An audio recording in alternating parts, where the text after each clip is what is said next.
Welcome to This Explainer. Today, we're unpacking a truly fascinating transformation that's happening right under our noses in the academic world. We're going to look closely at how higher education evaluation systems are rapidly, and I mean rapidly, evolving. We're moving so far beyond the days of just handing out a single letter grade at the end of a long semester. The old paradigms are shifting completely. The way we actually measure learning is becoming way more dynamic, deeply integrated, and honestly just a lot more impactful for everyone involved. So I want you to think back to your own experiences as a student for a second. When you sat down for a massive test, palms sweating, what was the actual purpose of that moment? Was testing just about measuring your performance? Well, for a really long time, the answer was basically yes. It was literally just a ruler used to measure exactly what you managed to memorize. But modern evaluation systems are fundamentally challenging that whole premise. Evaluation today, it isn't just a retroactive measurement anymore. It's this active, living process that actually shapes how we think and how we learn. Okay, let's dive into this. Section 1, the basics of evaluation, outcomes, standards, and feedback. To really get this, we need to establish a strong foundation. This sequence right here, it's the absolute heartbeat of effective assessment. And it begins long before a student ever even sees a test question. It starts with step 1, defining absolutely clear objectives. Then, educators have to select the appropriate tools to actually match those specific goals. Step 3 is the actual measurement of performance. But notice, it doesn't stop there. Steps 4 and 5 are where the real magic happens, interpreting those results and actively using the findings.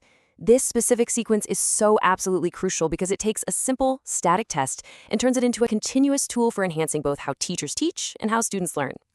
Moving right along to Section 2, formative versus summative assessment, timing and purpose. With those basics in our back pocket, we can transition to the two primary ways we classify assessments in higher ed today. Honestly, it all boils down to timing and purpose. First up, we have formative assessment. I like to think of this as your real-time academic GPS. It's evaluation that occurs right in the middle of the learning process. The entire goal here is to provide continuous, ongoing feedback.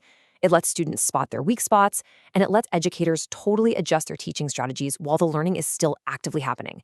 Basically, catching things before it's too late. Now, contrast that with summative assessment. So the crucial point is that summative assessment happens right at the finish line. It evaluates your overall achievement at the very end of a course or an entire academic program.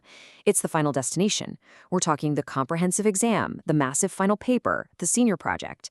It's entirely designed to measure exactly how much of the material has been mastered overall when everything is said and done. And seeing them side by side really brilliantly illustrates the core dynamic here. Formative assessment represents the journey. It's focused on continuous feedback and course correction. Summative, on the other hand, represents the destination, focused on overall achievement and final accountability. And the truth is, both are entirely necessary for a healthy, functioning educational ecosystem. All right, Section 3, choice-based credit system, flexibility and continuous evaluation. So how are modern institutions actually putting all these concepts into practice? Well, let's look at a really prominent framework that's reshaping university structures today, the Choice-Based Credit System, or CBCS for short. This framework is a real game changer because it guarantees continuous evaluation. But more than that, it introduces some much-needed flexibility. Imagine a hardcore engineering student easily taking a credited art history course just because they want to broaden their perspective. The system also combines internal and external assessments for a way fairer picture. And ultimately, the credits you earn reflect both your ongoing, day-to-day effort and your final achievement. Let me just briefly detail how that continuous aspect actually plays out in reality. Within the CBCS, the internal assessments are incredibly active. They're not just static exams. They combine your traditional assignments with active, engaging presentations and frequent, lower-stakes quizzes. This varied approach is precisely what makes the whole system so comprehensive. It gives students a bunch of different avenues to really prove their understanding throughout the entire semester. Next up, Section 4, the rise of EdTech, computer-based testing and analytics. Now, we absolutely have to talk about the catalyst that is accelerating all of these changes. We are moving fully into the digital realm right now with the rise of EdTech. Online platforms are taking us so far past the physical limitations of a traditional classroom. They're enabling assessments that are highly objective, incredibly efficient, and just massively scalable. Plus, we now have instant scoring, which, let's be honest, completely removes that agonizing waiting period for students. But even more revolutionary than that is adaptive testing. Think about it. If you get a question right, boom, the next one gets harder. It instantly maps the boundaries of your knowledge in real time.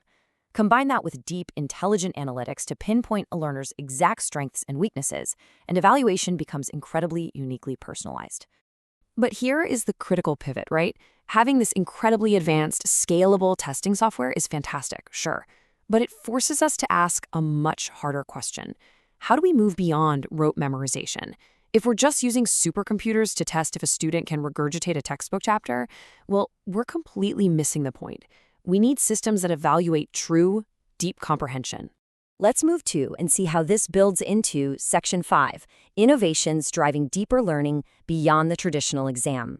So, looking at the most cutting-edge educational innovations happening right now, we are seeing a massive rise in open book exams. Why? Because they test your ability to actually navigate and apply information, not just blindly recall it. We're looking at project-based assessments and comprehensive e-portfolios that actually prove real-world competence. We have peer evaluation to build critical analysis skills, all supported by those sophisticated AI-driven analytics we talked about. Guys, these aren't just new ways to grade. They are literally new ways to learn. They actively demand creativity, critical thinking, and the actual practical application of knowledge. To wrap things up, I want to close this explainer with a really powerful quote drawn straight from our source material today. I think it perfectly summarizes this entire shift. Evaluation in higher education is not only a measure of performance, but also a catalyst for deeper learning and holistic development. We've seen today how tools, timing, and technology are taking tests and turning them from simple, rigid rulers into absolute engines of growth. And it leaves us with a truly fascinating question to ponder. As these evaluation systems become even more intelligent, holistic, and deeply integrated into the learning process, how will they ultimately redefine the very limits of human potential? Thank you so much for joining me to explore this topic. Keep learning and keep asking great questions.